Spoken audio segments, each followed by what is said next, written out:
views and opinions expressed in this program are those of the participants and do not necessarily reflect the views of BronxNet or the program underwriters. Hi guys, I'm Em, also known as the Hungry Dominican, and I'm your host for Foodie Down Bronx. Welcome to episode Ocho. This is the show where we catch up with artists, entrepreneurs, chefs, and foodies who make a part of the incredible and ever-growing Bronx food scene. So if you like to eat, get your appetites ready, and stay tuned. From BronxNet to the world, this is Foodie Down Bronx.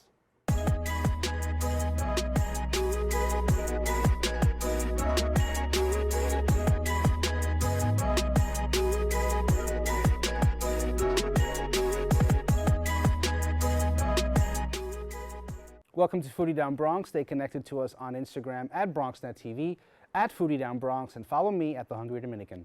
On today's show, we'll talk to two Dominicanas and Fuego Fuego, Fire Fire. Bronx-based creative and designer Rosalind Grullon will share more about her recent sneaker collab with Nike representing the Bronx, and Maritza Abreu, founder of Dominican hot sauce Biscaya, will get a chance to discuss personal motivations, goals, social media, and of course, food. But before we meet our guests, let's get into this week's Chew News.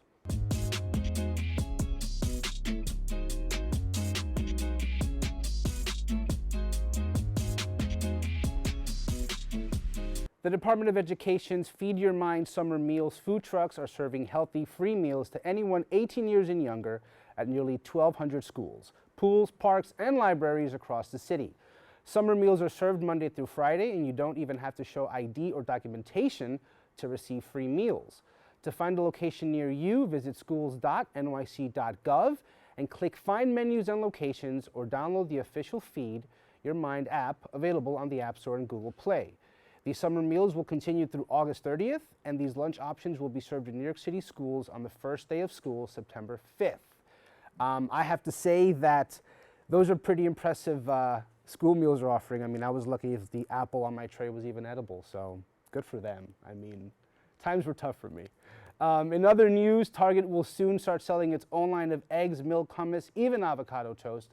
Starting in September, Target will sell these products under the label Good and Gather. The products are made without any artificial ingredients and will be available at all Targets nationwide by the end of 2020.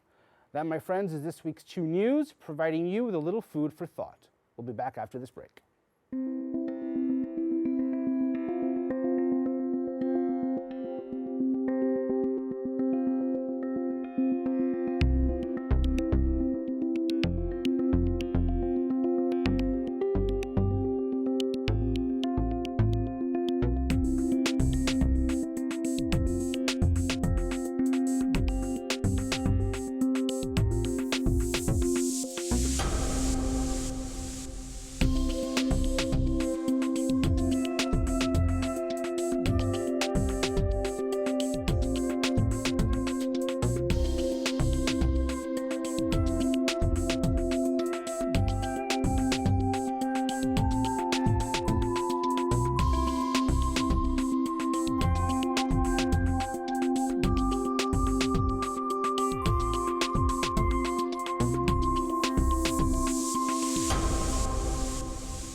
Music is a bridge between the material and the spiritual. As a blind person, you have to be aware that nobody can tell you what you can or can't do. You really have to try things. My wife, who was also blind, was a good cook. When she died, that's when I started Meals on Wheels. My name is Harvey Lauer. America, let's do lunch. Drop off a hot meal and say hello. Volunteer by donating your lunch break at americaletsdolunch.org. Welcome back to Foodie Down Bronx. I'm your host, Am, the Hungry Dominican. Our next guest is a Bronx-based fashion designer and one half of the founding duo of Bronx Native. She is one of the most noticeable and most celebrated Bronx residents in the borough and a fashion icon, if I must say so myself. As one of many creatives selected to collaborate with Nike and Cultivator, she has recently created a sneaker called the 718 celebrating all things Bronx, with hip hop just having celebrated its 46th birthday. Our guest is making another case for why the Bronx really is the center of the pop culture world. Welcome to the show, Rosalind Grullón. Hey, thank you so much for having me. Thank you for appearing on my show. There's so much we have to talk about. Yes. Right? So we're gonna go through like this bullet list of points. But the first thing, of course, is I'd like for you to tell me and the audience about yourself. So my name is Rosalind Grullón. I'm 24. Right now, I'm currently a fashion student at Parsons, the New School of Design. And I'm also co-founder of Bronx Native, the streetwear brand. And I'm from Longwood. From Longwood. Yes. Oh, hello, Longwood. So I'd like to talk to you a little bit about Bronx Native. We won't spend too much time on it, but you were a huge part of that brand when it was starting. Mm-hmm. And I'd like for you to break down what exactly your responsibilities were when you were at Bronx Native, and flash forwarding to now where you're not actually involved with Bronx Native anymore. So could you take me through that little ride? So I was co-founder. Mm-hmm. Basically, if it wasn't for me, the brand wouldn't exist. Mm-hmm. But design-wise, everything, I was involved with everything. The logo, the design, the packaging, the events, the managing of the shop, the way the shop looks. Right. Basically everything. Right. You know. So if I walked into that shop, that would be mostly your sort of details and your... Well, both partnership with me and my brother. Okay. Yeah. Okay. Mm-hmm. And so you actually left Bronx Native earlier this year. I did. So the beginning of 2019, Mm-hmm. you decided that you wanted to and sort of go on your own journey, your own path. Yeah, I just feel like my time was up there already. Just the way the brand is, like moving forward, I feel like the way I feel about certain things, you know, it just was an agreement. Mm-hmm. And even design-wise, like, I didn't see a future there, you know? So I decided, you know, like, let me just do my own thing. So you felt maybe artistically you were sort of being pulled down, or you just were capped, and you kind of wanted to continue doing your own thing. And even like politics-wise as well. Politics-wise. Just the way we think, you know, who we want to be involved with, what we want to create. You know, I feel like it wasn't, I have just another perspective of what I wanted to do. Have you always been interested in fashion's relationship with politics, or did it become a thing where working at Bronx Native sort of opened your eyes to that? I guess Bronx Native was like the first thing that I did dealing with that, but I've always been interested in it. Mm-hmm. And you know, like fashion isn't this superficial, shallow thing. It's not just about the way it looks and, you know, luxury brands. It can be used for something big, you know, revolutions, change, social change. And, you know, I just feel like that's super important. And I've always been interested in doing that. Right. And Bronx Native was kind of like that first thing that I used for that, like the first tool, the first kind of clothes I used for that mentality. And I feel like now I don't think it's about that. Right. It's more about what sells, which is, you know, is understandable. It is a business. But I just wanted more when it comes to that. So you wanted to deliver a message through fashion. You wanted to make pieces that spoke to people, not just look good on them. Yeah. So you were allowed to do that for a little bit, I'm assuming, at Bronx Native, and then maybe there was a point where you felt like you said right now it's just more about commercialism, selling as many things as you can't, being sort of neutral on any political issues, right? And just creating something that looks good on people. Definitely. And that to you was not enough. That wasn't enough. And I just feel like we can do both. Like, yeah, we can sell, but what we sell should be like something, you know, is good quality, actually will make a difference. Right. And we can speak up on issues, especially like in the Bronx. Like, we have so many issues we can talk about and deal with. But I feel like we weren't doing that. So I'm assuming you've been in the Bronx all your life. You've been here since day one, basically. Yeah. And you've seen a lot of things, of course, happen throughout your lifetime. A lot of changes to certain neighborhoods. Yeah. And you know, there's always that word gentrification, which is a subject that it's always, I'm always hesitant to bring up to people, but it's always interesting to get into that conversation because, you know, it's a never-ending conversation. There's really no sort of, there's no conclusion to this because it's happening so often, so fast to so many people.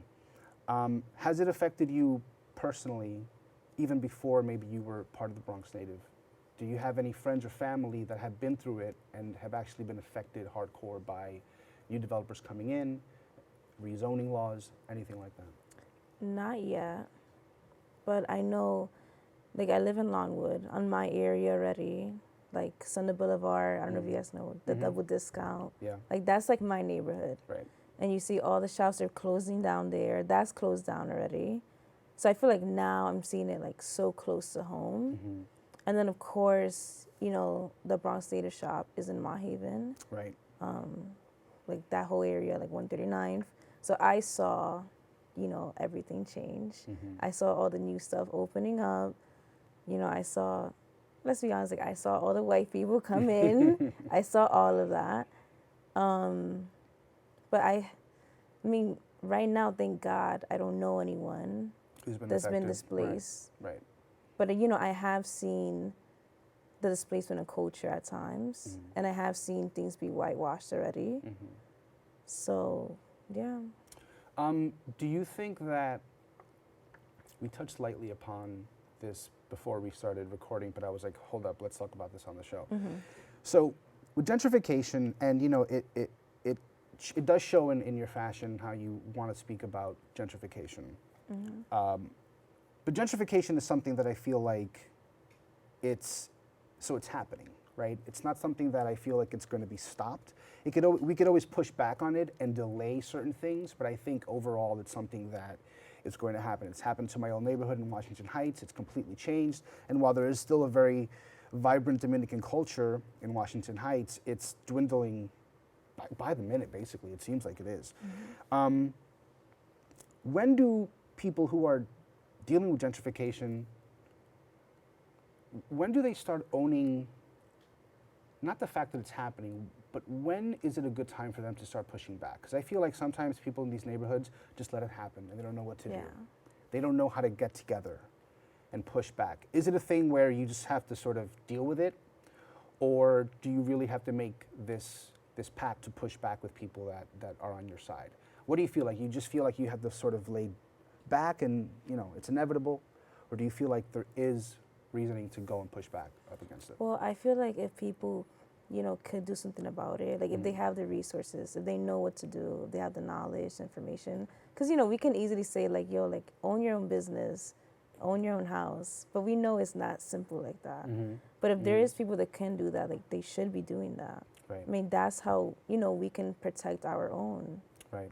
You know, we have to be opening these new businesses. I think that's where it gets tricky for a lot of people, though. It's, you know, it's where do you get the money from? Who's behind the money? Who do you associate yourself with? I think that's the trickier part because, yeah, somebody can come up and be like, hey, you know, here, open up your restaurant, do your thing.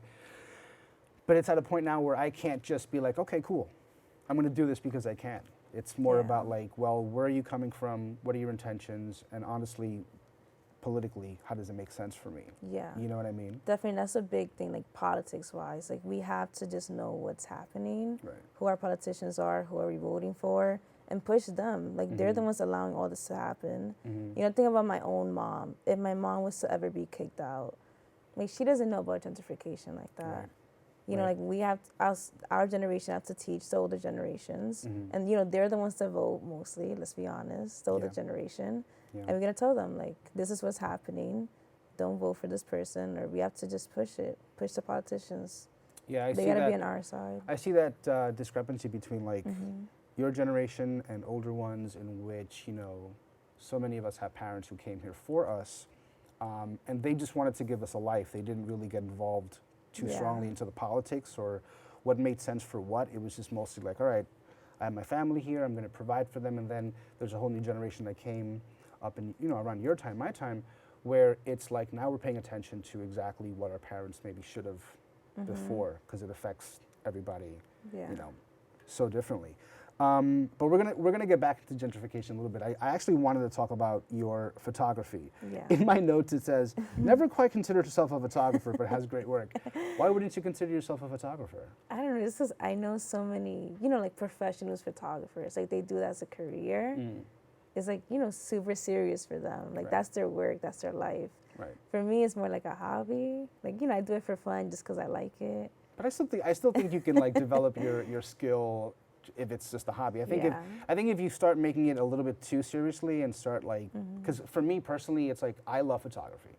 I love landscape photography. I love portraits, but I was sort of like down on myself. I was like, oh, I've seen all these amazing photographers. Yeah, I that's can how never, you know, that's how I feel. I can't do what they do. I don't know the Yeah. technicalities of anything or whatever.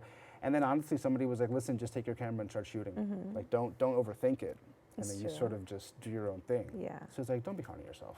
Thank You're a you. photographer. don't say you're not. But what type of photography do you have? Like, if I go to your Instagram page, your own, am I going to get to see all the photography that you think you're not good enough to take? I'm trying to post now. Okay. My photos now. Okay. I love shooting just like Bronx people, like in my neighborhood, like family, friends. Right. Just like really, just like real life, you know. So you like shooting like candids, like sort of like people just doing their thing. Yeah. And then you're sort of in the background taking your camera. Also just like the neighborhood, like anywhere in the Bronx, and just showing like, you know, this is the true beauty. Yeah. And or just like showing the beauty in the gritty stuff. I love doing that. I do spend a lot of time on Instagram looking at, I'll look up like certain hashtags and I'll see a lot of the landscapes of the Bronx.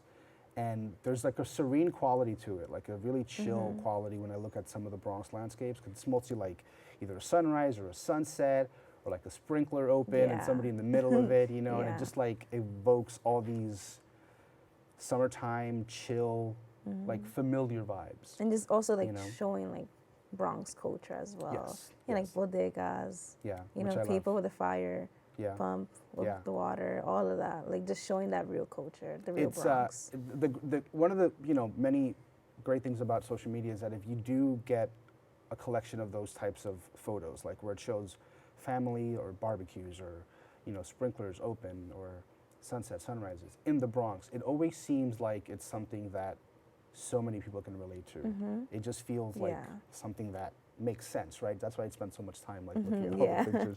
All right, let's take a quick break. Guys, we'll be right back after these messages.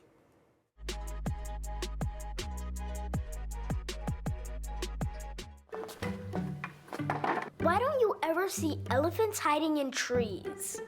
Because they're really good at it.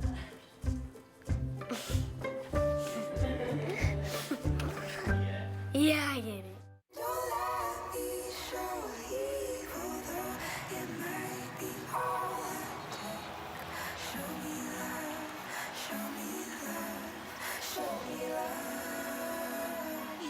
I got a crick in my neck, limp in my step, cramping in my muscles every time I try to flex. Never the ones get on. Very sad when all that I could do was remember you. You know I usually say no, but if you throw me love, I'll throw you some more.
Welcome back to Foodie Down Bronx. I'm your host, M, the Hungry Dominican. I'm joined on set by Rosaline Grullon. So let's get to talking about these really amazing sneakers that you collaborated with Nike and Cultivator. You actually have them on, so if you can pan down to, there you go. The entire, the entire interview you had these sneakers on, and these are of course the sneakers on the table here. So I know that the colors actually are significant. They're not just on the sneakers for no reason, and they actually deal with not just the Bronx, of course, 718, but gentrification as well. And by all means, please tell me a little bit more. So basically, some of the color scheme is based on the Bronx flag, blue, orange, and white, which are also the New York colors as well. Right. So Knicks, Mets, yeah, those are the colors. And also I did look at inspiration as like photos that I've taken of Bronx graffiti, specifically the mural in Whitlock and Lowell Street.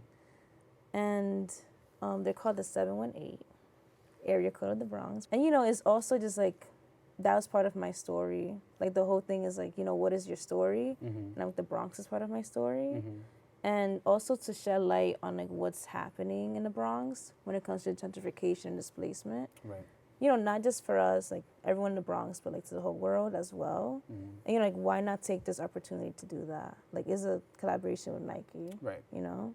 So they reached out to you, or how did exactly does this work? Like you reach out to them, they reach out to you, or it just sort of, you had somebody that you all were connected to and then this happened? So I basically just saw an ad on Instagram calling for New York City designers. And I was like, I'm a New York City designer. And basically it was with this organization called Cultivator. Cultivator, okay. Yeah, so they basically kind of choose you and give you this opportunity to work with Nike and design sneakers with them. And you know, I just applied. Like I didn't really think much of it. I didn't think anything was gonna happen. Right. And then later on I was hit up, you know, they set up an interview and I was chosen. And it was just like, okay, you're gonna design sneakers with Nike now. That's awesome. From there, you know, like, you know, I designed the sneakers. So Nike loved the sneakers so much and my story. So they chose me to be part of their upcoming campaign. That's awesome. Queens Take the Lead. Wow. So that's coming out on Monday 26th as well. Monday 26th. Nike Queens Take the Lead. Yeah. That's very awesome. And so how long did it actually take you for these sneakers to come out? So from the moment you were chosen to them having just premiered, how long was that whole process? So I was chosen like end of June. Okay. we were working on the sneakers, like design-wise and like figuring out marketing plan and, you know, the timeline for it for about like whole month of July. Then this month, things just been like full speed ahead, like promo, content, photo shoots, and everything. I mean, it's still going on. Right. Yeah. Right. So are these available for a limited time, or are these sort of like? So limited time. Okay, limited time. They'll so be how long until we selling have? until September 1st. September 1st. 2 weeks. Okay, 2 weeks. Awesome. And so you said that you saw the advertisement on Instagram, right? Yeah. It's like everyone's world now. So let's talk a little bit about social media. You spend a lot of time on it. You have to, especially if you have a brand, right? Of course. How much of social media takes up your day? Is it all day? No, hopefully not. But a lot of it, right? I'm assuming a lot of time. But I just try to concentrate more on like my work. You know, like that's like my thing right now. Like I really want to put on my work. I want to show people, because I feel like I haven't done that before. So like less just me with outfits and more of my work. Right, right. And I feel like social media was such a big part of even getting this, because that's how they saw my work when I applied for it. Especially recently, this last semester, I did a lot of New York-inspired work, and I think that was one of the main things that got me into this. So, for example, I did a collection of purses made of Metro cards. Very cool. And I also did another kind of collection of a makeup line based on New York City things and symbols like the Knicks, Mr. Softee, the Bodega bags, you know, stuff like that. Right, very New York stuff. So very yeah, like iconic New York things. Yeah, social media is very important, especially for designers, artists. You have business. It doesn't have to be this superficial thing about likes or followers. You know, you could use it for your business. Yeah, that's very true. So do you think that without social media, this might have not happened, or you would have been persistent enough to do it anyway? I don't think it would have happened. You don't think so? Honest. I don't think so. I wouldn't even have known about it. It wasn't for social media. That's so interesting you say that, because for me that means that you've never been in a world without social media, Yeah. right? Because everything is just like so connected to that, Yeah. and how you could just know about things on the fly right away. I mean, I would assume that probably you would have still made it happen without social media, but it's such an integral part of our lives Yeah. now that it's like, who's kidding who? Social media is like everything, you know. And I preach a lot to people about like the things that I would like to see coming from the Bronx, you know, on social media, because I feel like, I really do believe this. I feel like we dictate everything that people see about the Bronx, Yeah. right? Because no matter which part of the world you're in, you can literally type in the hashtag Bronx, the Bronx, Bronx NYC, and people will see what's happening in the Bronx. And I always say, like, you know, you got to put out content out there. You got to That's put out so good true. content. Whether it's like, you know, we were talking before about either landscapes or candids, the culture of the Bronx, or if you're a fashion designer or if you have a business, it's important to put it out there the same way that, you know, any other borough does it. Because for so long it was like whatever was on Instagram, at least for me, wasn't the right type of Bronx culture. Yeah. Do you know what I mean? Like I do agree. it wasn't the thing that we were celebrating, or it wasn't the thing that, you know, like so many people would be like, oh, you're from the Bronx, oh, it's this, it's that, or whatever, everything negative. Especially just like You know. online in general. Right. If you just Google the Bronx Right. or like Google the Bronx or just put it on YouTube, it's just not. And then people would ask me like, Yeah. what do you find so great about it? And I'm like, there's so much. It's just that for some reason there was this weird disconnect between social media and what the Bronx was really about. You know what I mean? Like Yeah. it was the wrong narrative. Yeah. You know, and so talk to me about that Bronx culture. Like, what do you feel needs to be put out there more on social media when it comes to the Bronx? Because, you know, you Google Brooklyn or you type in Brooklyn, you see certain things. You type in Queens, you see certain things. And then, of course, the Bronx, it's like, it's changing, but it's still, Yeah. we're not there yet. Like, what would you like to see more of in social media? I feel like when it comes to visuals, there's like so much photography already. And like it's great photography and it shows the true Bronx culture. Right. I guess information just about like what's happening in the Bronx, what has happened, like correct information. I mean, overall, not just social media, like online, I feel like that's super Just in important. general. Yeah. In general. Kind of like how these sneakers bring the idea of, you know, gentrification is a real thing. Yeah, definitely. Right? It's like, again, it's like fashion and politics are married in some way. This is bringing more awareness to that idea. Because some Yeah. people might just look at it and be like, oh, those are dope sneakers, and then Yeah. like, that's it. You know, and so, sort of have no context on why they exist. Yeah. You know what I mean? So it's important for you to use that art as a political statement as well. Yes, definitely. And that's what you're going to continue doing that, I'm assuming, going Yeah, forward. of With everything course. that you do. It's basically going to be a political statement on some level. Political statement, just like showcasing the culture and taking ownership of it as well. You know, this is ours. It always has been, you know, for us, by us, Right. basically. Do you see yourself expanding outside of the Bronx? Yes, just when it comes to New York, Okay. you know, Okay. I do. Like when it comes to fashion, like I do. You But still- not just because I don't want to just continue with the Bronx, just because, you know, there's just so much more also. No, I mean, Yeah. the reason I ask is because I think that I've had a lot of conversations with people who have asked them the same question. Do you see yourself stepping out of the Bronx? And it's just like back and forth. Yeah. Where it's like, oh, well, I mean. Or but you're like a we- sellout or something. It's like, if you don't do it. be afraid of that. Yeah. You know what I'm saying? It's like, for me, it's like, you don't have to stay here to be a part of its culture. You have to be sincere about what you do. And I feel like you can always grow and just expand. And then it's not an issue. You know, it's like if you completely turn your back on wherever you're from, that's when the issue might be a little bit different. But I feel like there's always room for expansion. Yeah. And And returning home, you when know, it comes in to that way. fashion, it's just like, it's everywhere. Right. And You don't want to New- limit yourself. Yeah, like New York City is the fashion capital. You know what I mean? Yeah. Right. All right. So I'm going to hit you up with some three very important food questions, right? Okay. Since it's food related, the show. So I have three questions here. These three questions will basically dictate our relationship going forward. So whenever I see you next Okay. time, I'll be like, oh, you said this and that. Okay. So you have two options here: tostones or maduros. Tostones. Excellent. Do you pronounce it spaghetti or espagueti? Both. Great. And this is the one that really is going to either break us or pull us together. Mofongo or mango? Mango. Mango. Yes. You said it all right. That's perfect. Perfect. So I want to thank you for being on the show. Congrats on these sneakers. These look really amazing. So again, this was a collaboration between Nike and Cultivator. Do you have anything else coming up after these? So I'm just working on a lot of projects. Can't really say specifically what, but definitely has to do with the same kind of message, the same kind of work. You know, just keep creating fashion-wise, you know, but with a purpose. Right. Wonderful. Thank you for being on the show. I really Thank you appreciate so much it. for having me. Thank you so much. Guys, stay connected with Rosaline on Instagram at Rosaline Grullon and check out her 718 Nike sneakers by clicking the link in her bio or visiting the website below. We're taking a quick break. Foodie Down Bronx. We'll be right back.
Welcome back to Foodie Down Bronx. I'm your host, M, the Hungry Dominican. Our next guest helps run her family's Dominican restaurant in Brooklyn, Puerto Viejo, where they make their house-made hot sauce, Biscaya.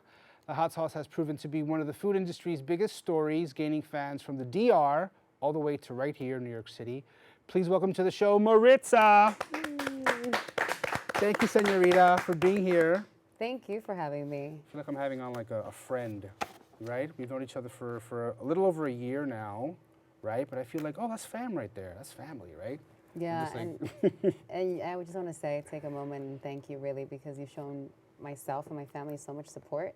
Oh my God, of course. You know, No, from the beginning. I met you spring of 2018, maybe earlier than that, and I met you at your family's restaurant in Brooklyn, Puerto Viejo, and the first thing I had was lechon, which was incredible, but you know, you and your mom really have an amazing energy. There's a lot of love in that restaurant. There's a lot of amazing food, great vibes, and I automatically took to you and your family right away. And so then we sort of developed this relationship when I was living in Brooklyn, where I would be like, are you there? Can I come over? I need your food. And then I genuinely started to love it because, besides the taste, it's just, again, it's going back to like the energy and the vibes in the restaurant, which reminded me of DR, which is something that I haven't felt in a Dominican restaurant in New York City for a very long time. It felt very old school to me. It felt very like going into Abuelita's house in a way, you know, but in a really very cool setting. So I think that's why, you know, everything vibed together. But there's a lot of things that I want to hit up on. So right here we have these hot sauces, Biscaya, right? And I want to get right into it because these right here were sort of birthed at Puerto Viejo. They were created there. They became a hit. People love them. And then, of course, being the businesswoman that you are, you were like, I know what I have to do. I have to make this international, I guess. So can you tell me about exactly when you decided to take this on the road? So as you mentioned, Biscaya was born at the restaurant in Puerto Viejo. And the recipe that was born in our kitchen there was the smoky hot. And I'll share with you how that came about. My parents, you know, and a lot of our culture, they're not big into spices, right? But it is a secret ingredient for a lot of good dishes. Right. And so when they decided to open the restaurant and they were looking for a hot sauce to include in their beans and their moto rice, they didn't want to use Tabasco. They're like, this is too salty, too vinaigrette, we don't want that. So they came up with their own. They found peppers and vinegar in public, they created their own hot sauce, and it's been the house hot sauce till this day. Right. So for over 30 years. Wow, that's Yeah, incredible. So yeah. 30 years. 30 years. Of this. 32 years of this, of the smoky hot has been at the restaurant. That's amazing. Yeah, and so to me, you know, I grew up with it. So to me, it was just a given. It was a good sauce amongst many other good sauces that we have at the restaurant.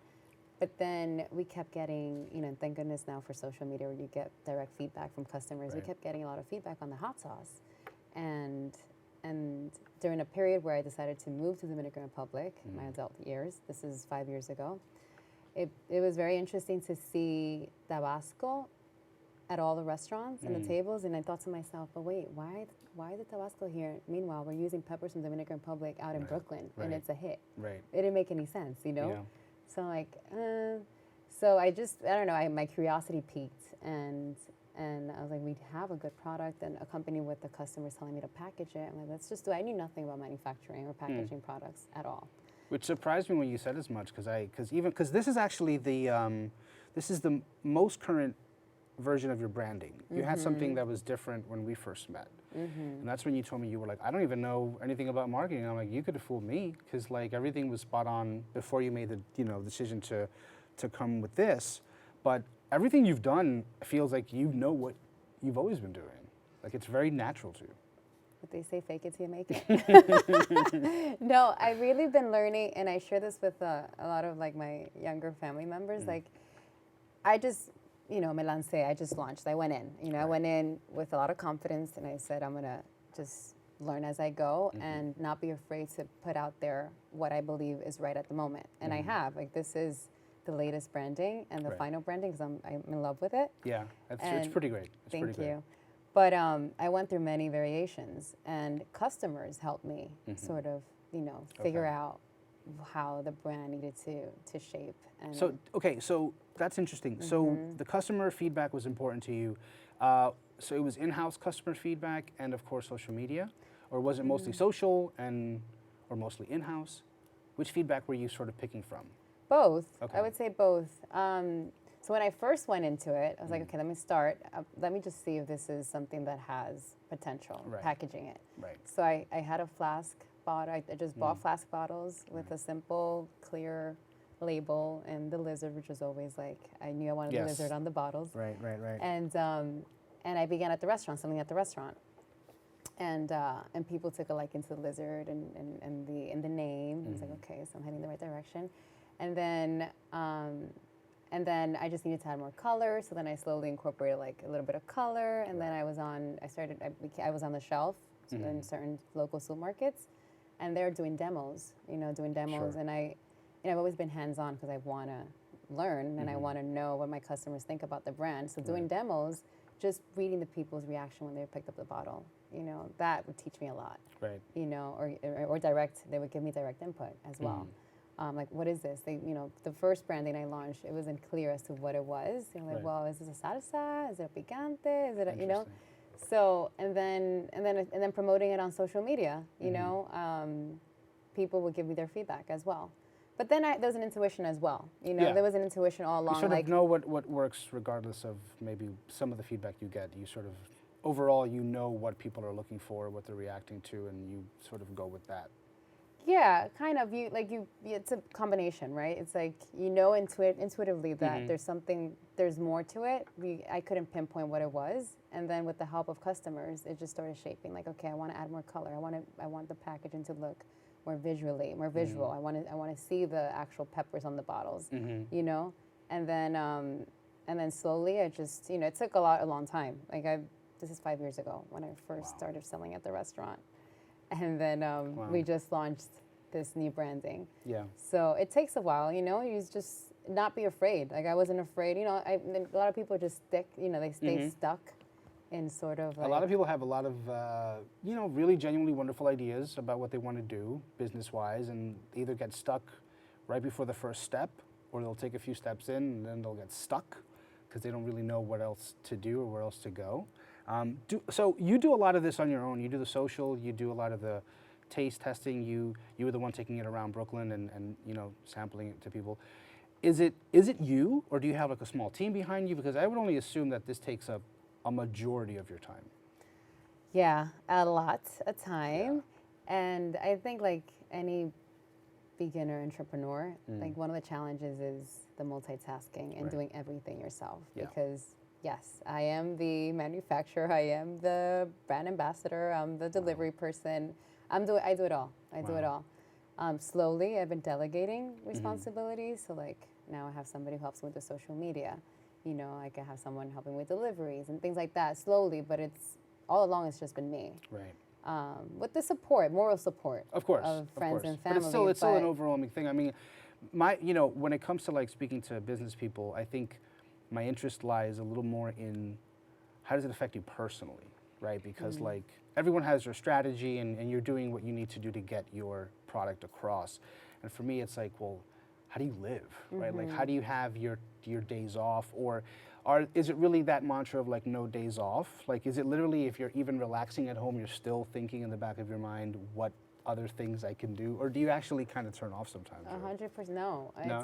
Because then, you know, when you go into a business, you go into a business that you really believe in, and you should be really like the first advocate for your brand and company. Absolutely. So with that comes out of passion. Right. You know, so for me, it's the first time where I feel like I'm not doing work, yet I am working all the time. But it's a lifestyle. It's a lifestyle, and yeah, it's a lonely path sometimes because I don't see my friends as much. I might not be able to spend as much time with my family because I have to be places, I have to be doing work. Right. But it's just part of the process, you know, it's part of the journey, and it's a fulfilling one, especially when you start seeing the results and how it's shaping. Those especially the tangible ones where like it's in the moment that you're in, you're sort of like, you can see someone's reaction to your sauce, and you're like, okay, I have made a customer, I've made someone a believer in my product. Yeah. It's that thing you sort of get high on. You know, that's what you look for, right? When you have a product, you want people to always continuously respond positive to it, of course, So that's kind of what you keep going for. Absolutely, and just to think, like a year ago, where I was and where I am now, you see the growth. Yes. And it's amazing. It's like, you know, it reminds you, like, just keep pushing, and you're getting to where you want. That's the thing. It's like these instantaneous results are the things that kind of, you know. Let's keep talking about that. Guys, grab yourselves a snack. Foodie Down Bronx. We'll be right back.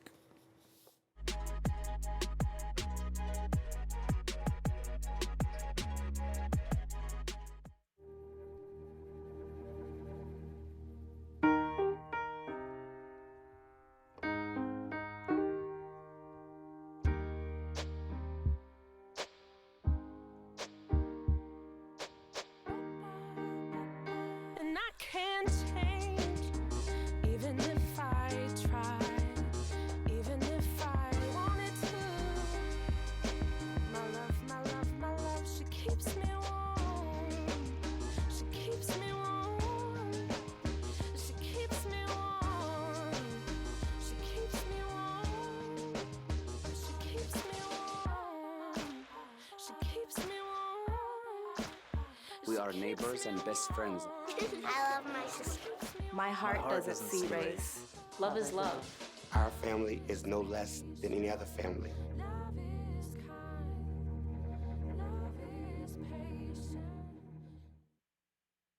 How can I help my daughter with her reading? Searching for help with dachshund breeding.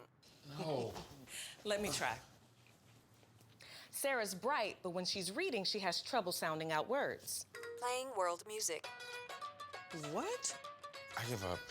Wait, I was trying to show you how Sarah feels every day. Frustrating, isn't it? Redirecting to understood.org. Join parents and experts at understood.org, a free online resource about learning and attention issues to help your child thrive.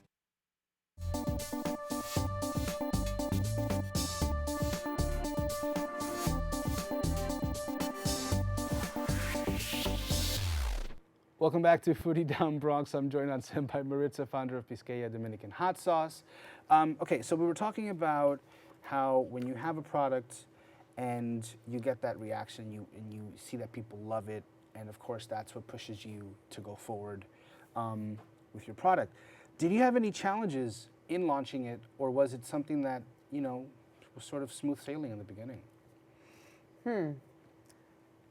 I don't think it's ever like very smooth sailing at the beginning. Well, unless you, in my case, like I said, I didn't know anything about manufacturing, packaging, nothing at all. So it was a lot of trial and error at the beginning. And for me, it was difficult to find like actual commercial kitchen to do small batches, because right now we do small batch sauces, which means that I don't do huge production. And it helps me maintain the quality, and it's more feasible when you're starting off. So at first that was a challenge. And there's no guide, there's no manual for me to follow, like where do I go, what do I do next, you know? So that was one of the many challenges at the beginning. But like everything, you know, you just start asking around. I started, you know, like no shame, just call, you know, meet people, ask, you know, people who have established brands. Right. Where do you do, you just where do sort I start? of social networking, right? Finding out what you can. Yeah. Yeah. And that helped me navigate, you know, the whole process. So you're using a commercial kitchen to make I the. am. Is it based out in Brooklyn as well, or? They used to be in Brooklyn. They moved to Jersey. To Jersey. now. Yeah. Okay. Yeah. So how? I've always wondered about that. Like, so okay, with a commercial kitchen, did you just ask somebody? Do you know of someone who can, or what's the process of getting a commercial kitchen set up for a business like yours? Well, you can Google and you'll find listings of commercial kitchens, but a lot of them have high demand, like high requirements in terms of the batch sizes that you have to produce. Right. So they have a minimum, right? Okay. So that was my challenge. Everybody I would call, it's like they had this high minimum. And I was like, I don't have the investment to make 200 gallons. And who am I going to sell 200 gallons of hot sauce to, you know? So I didn't find anyone. And then I started participating in small little like fairs, and I remember being invited to the botanical. They have a botanical in Brooklyn, botanical pepper festival every year, and I was there and I met a local business who had sauce, and I had a conversation. He's like, you should check this company out because they do small minimums. I'm like, okay. So sure enough, I called them up and they're like, yeah, and it worked out. But it's a lot of that happening, and one of the beautiful findings throughout this journey is that I've encountered people with like no egos, so generous and with information. And I think it comes from a place where they know how difficult it is to get something off the ground. So they don't hold back in sharing information. Right. So that's been a real like beautiful thing throughout this process. Did you expect it to be that sort of simple No. in business? To meet these people who are just so like gracious with their information and their connections? No, because you think when going in, you think you're going to be protective of your product and how you got it done, how you made it happen, you know, because you're afraid of competition. And it's very much like that in smaller islands, no? Like people are very like, no, they're out of fear, you know, they're fear-based. Totally. And it's fear and lack of trust and all that, yeah. Right, and it's been the complete opposite. I don't know if it's a Brooklyn thing, a New York thing, but it's been the complete opposite for me. People have been so wonderful. I'd like to think it's like a general New York thing where everybody's just sort of like, oh, we're all in this grind together and, you know, it's fine here. And there's room for everybody. Yes. You know, there is space you know, for everybody. It's so funny you say that. I say that a lot in like the social media world, especially when it comes to like people who do consultations for whether it's restaurants or brands or anything else. There's this very interesting competition between people who take it upon themselves to become social media consultants. Kind of like how you took it upon yourself to launch a hot sauce, right? So somebody could look at you who they themselves have aspirations to launch a hot sauce, and all of a sudden, for whatever reason, you're enemy number one. As opposed to, hey, can I learn from you? Can you teach me a little bit of how your journey went so I can know what to expect? You know, and this is always this, but then, you know, you do meet people from the other side who are just like, oh, hey, you need help on what you're doing or any, you know, social media tips, here you go. But I just think that's business in general, no? It's like you'll have people who help you out, and you'll have people who just don't like you because you're doing pretty good at what you're doing. You know, because I mean, as I would assume that there are some people looking at you and just like, damn, I wish I could do what she's doing, and they just can't. You know what I mean? Like you took it upon yourself to sort of push yourself and make this product happen, you know. And you were lucky enough to meet people who were gracious. So that right there is great in and of itself. So tell me a little bit about Puerto Viejo, where again this was made. How long has it been? I know you guys have been in the same location in Brooklyn for as long as it's existed, right? Which that to me is pretty nuts too, considering everything that's happening around that neighborhood. Yeah, right? Yeah. It's changed so much. It's changed from even last year when I first walked in. It's that intense. So tell me the history of the restaurant being there. So the restaurant's been there since '86, and my parents migrated to New York late '70s, and they were involved in the the restaurant business and service work. And my father said, "I'm going to open up my own restaurant." Wow. And so he did. He saved up enough and opened up his Puerto Viejo. And I recall a story that he shared with me a little while back where when he bought that business, he went home that night, he told my mom, I'm going to open up our first life insurance policy. Because I don't know what could happen. The neighborhood was so different, you know, like he would open at 7 in the morning and doors were shut by 5, 6. But we've been blessed with a wonderful community. Even back then, it was just been, we know the neighborhood is a lot of auto shops, very industrial, and that's changing. It's becoming more residential. In the past 8 years or so, it's become a lot more residential, a lot more people. But it's gentrifying in a way that, and I don't like using that word, but it's a very supportive community. Even new people who have come into the neighborhood, they embrace what we're offering. Right. And they want to know what we're offering, and they support with their family. They come and they're big, they're big advocates for small family establishments like ours. But it's been, it used to be more of a kitchenette.